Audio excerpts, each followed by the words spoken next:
Direktorat Jenderal Perkeretaapian Kementerian Perhubungan bersama dengan PT Kereta Api Indonesia mengadakan fasilitas angkutan motor gratis atau MOTIS dengan kereta api bagi para pemudik. Ada sekitar 9.000 kuota angkutan kendaraan roda 2 yang disediakan. Pendaftaran MOTIS sudah dimulai sejak 20 April lalu sampai 8 Mei mendatang. Per Senin lalu ada sekitar 2.267 pendaftar atau baru terisi 24% dari kuota MOTIS yang disediakan. Fasilitas MOTIS ini tersedia di 11 stasiun lintas utara dan juga selatan. Tak hanya berlaku bagi mereka yang mudik dengan moda transportasi kereta api, namun juga moda transportasi umum lainnya seperti bus dan travel.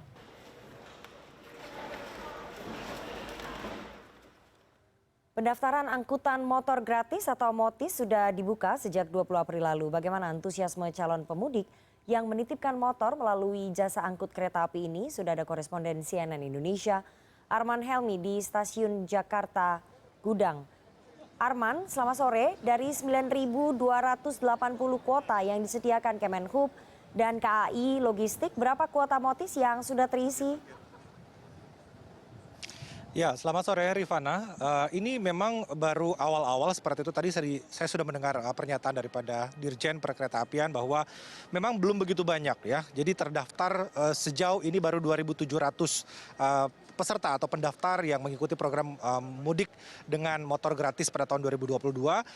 Diharapkan memang ada 9.280 kuota yang disediakan oleh pemerintah, oleh Kementerian Perhubungan dan bekerja sama dengan PT Kereta Api Indonesia. Tetapi memang karena ini masih awal-awal seperti itu sehingga masih belum banyak peserta atau mungkin juga peminatnya masih belum begitu banyak, Rifana.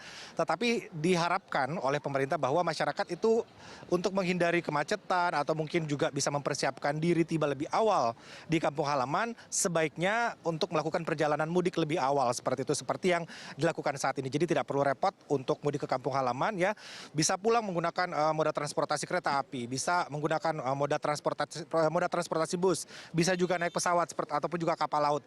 Nah, ini salah satu langkah antisipasi oleh pemerintah supaya untuk menekan angka kecelakaan lalu lintas oleh karena penggunaan sepeda motor pada saat melakukan perjalanan mudik.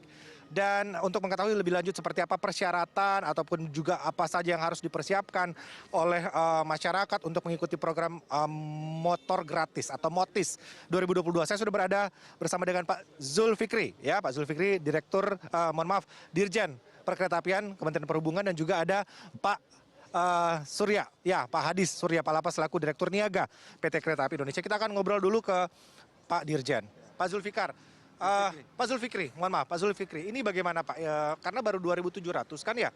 Apa langkah dari pemerintah supaya animo masyarakat itu bertambah? Karena kan ini ada 9.280 Pak, masih cukup banyak kuota yang disiapkan. Seperti apa Pak usaha dari pemerintah? Baik, terima kasih. Program MOTIS ini sudah kita laksanakan sejak tahun 2013. Ya, sudah cukup lama dan sangat diminati oleh masyarakat. Jadi terakhir itu tahun 2019, kalau sebagai gambaran dulu untuk bagaimana minatnya masyarakat terhadap program motor gratis di kereta api ini. Tahun 2019 itu sudah hampir 19.000 orang menggunakan program pemerintah yang memang dalam rangka tadi disampaikan untuk menekan angka kecelakaan dan tentunya untuk juga memberikan kenyamanan, keselamatan bagi para saudara-saudara kita yang akan melakukan mudik. Nah, ini kita baru buka dari tahun ini karena ini memang sudah 2 tahun kita tidak menyelenggarakan. Di tahun ini kita arahan dari Presiden, dari Menteri juga kita selenggarakan kegiatan MOTIS yang pendaftarannya memang baru dibuka di tanggal 21. Jadi relatif masih baru dan ini secara gencar kita lakukan. Ya alhamdulillah sampai posisi saat ini dari 9.280 kuota pengangkutan motor, sepeda motor yang kita angkut sudah 2.700. Sebenarnya ini angka kami masih optimis ini bisa terus akan dimanfaatkan oleh masyarakat, khususnya nanti Pak pada saat arus balik. Arus balik ini pada saat masyarakat kita, pemudik kita yang menggunakan sepeda, yang sudah terlanjur menggunakan sepeda motor, ini kan nanti akan badannya akan lemah, perjalanan sudah jauh, yang jauh-jauh yang ke Jawa Tengah, ke Jawa Timur. Kami sangat berharap masyarakat nanti bisa memanfaatkan ini. Kami akan lakukan sosialisasi di tujuan-tujuan, di tempat tujuan-tujuan mudik di Jawa Tengah. Nanti akan kami secara gencar bersama PT KAI, karena kami tugaskan kembali PT KAI untuk menyelenggarakan program motis dari pemerintah. Itu. Pak, persyaratannya Pak, ini mungkin masyarakat masih belum tahu apa saja yang harus disiapkan supaya nanti pada saat mendaftar tidak ribet begitu, nggak ada yang kelupaan atau mungkin tidak bisa mendaftar. Kalau untuk pendaftaran mungkin nanti bisa dijelaskan oleh Pak Hadis, tapi memang ini sebenarnya persyaratannya hampir sama dengan program-program motis yang sudah kita selenggarakan tahun-tahun pada saat sebelum pandemi. Jadi memang yang pertama adalah tentunya motornya itu sendiri harus jelas ada dengan motor-motor yang memang akan digunakan untuk mudik. Itu yang pertama. Dan itu motor itu adalah motor-motor yang memang motor yang sudah resmi. Memang pemiliknya itu jelas yang melakukan motor. Itu yang pertama. Yang kedua juga yang sangat penting adalah si orang yang menggunakan motor ini pun orang yang melakukan mudik. Jadi saudara-saudara kita yang tadinya rencananya mau mudik pakai motor, ini yang sasaran kita sebenarnya, supaya dia beralih. Bagaimana caranya?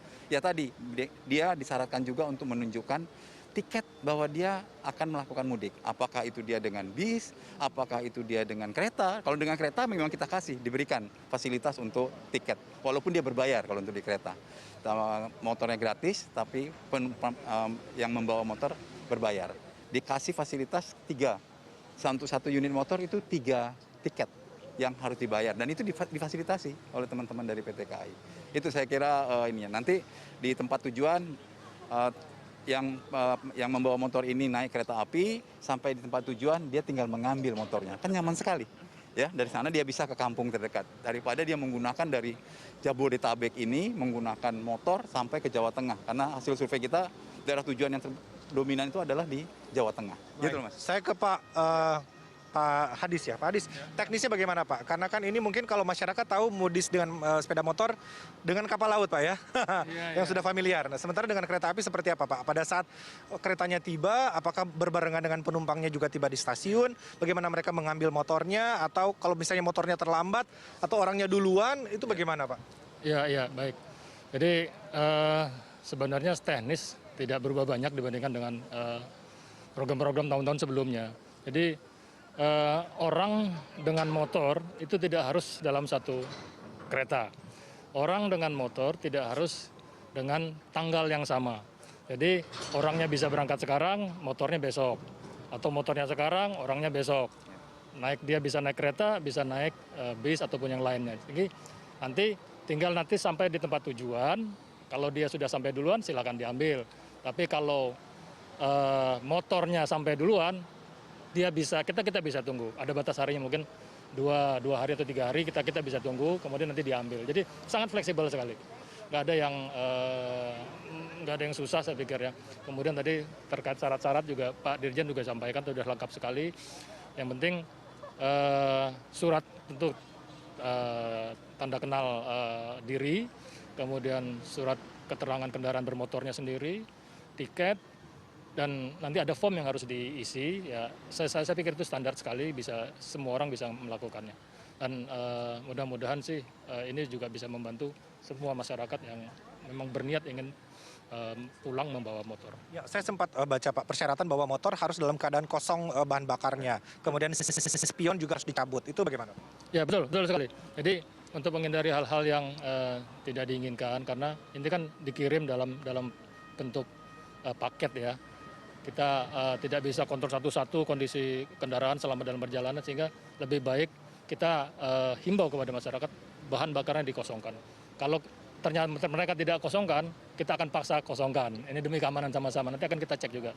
Mudah-mudahan dari masyarakat ada kesadaran untuk dikosongkan. Kemudian aksesoris seperti spion segala macam itu juga kita harapkan dilepas. Tapi kalaupun mereka belum sempat melepas, kita akan kemas sendiri seperti itu. Demi keamanan sama-sama. Baik, Pak, untuk malam ini kira-kira ada berapa keberangkatan baik dari ke utara dan juga jalur selatan? Kira-kira ada berapa keberangkatan? Untuk keberangkatan kereta itu sama, setiap hari ada satu yang lewat utara, satu yang lewat selatan.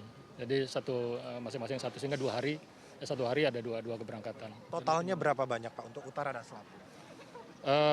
Kalau total kereta maksudnya, total kereta ya setiap hari kali 2 kali 5, 10, kemudian 20 kali bolak-balik ya. Jadi kan 10 hari, total 10 hari. Ada 2 jalur, ada 2 kereta, setiap hari satu. Jadi 20 lalu lintas. Mungkin terakhir Pak, apa himbauan ke masyarakat yang akan melakukan perjalanan mudik lewat jalur darat, misalnya kereta api, pakai bus atau seperti apa Pak? Baik, Pak Menteri Perhubungan juga sudah berkali-kali menyampaikan bahwa janganlah menggunakan sepeda motor untuk perjalanan jarak jauh. Agar perjalanan mudik kita aman dan sehat ini benar-benar terwujud.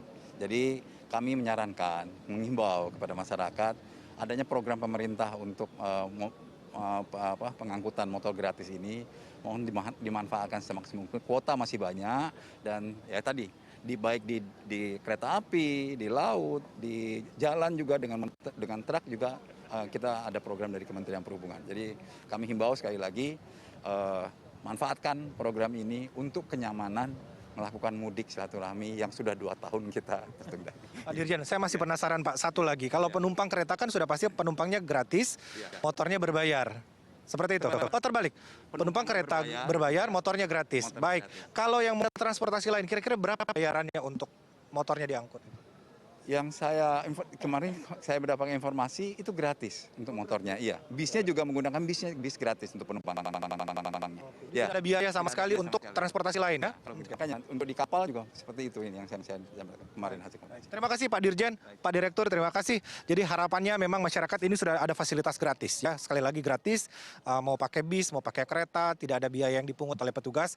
Jadi manfaatkanlah waktu sebaik mungkin untuk mudik ke kampung halaman lebih awal. Kita kembali ke studio. Rifana. Terima kasih koresponden CNN Indonesia Arman Helmi atas laporan lengkap Anda. Selamat bertugas kembali.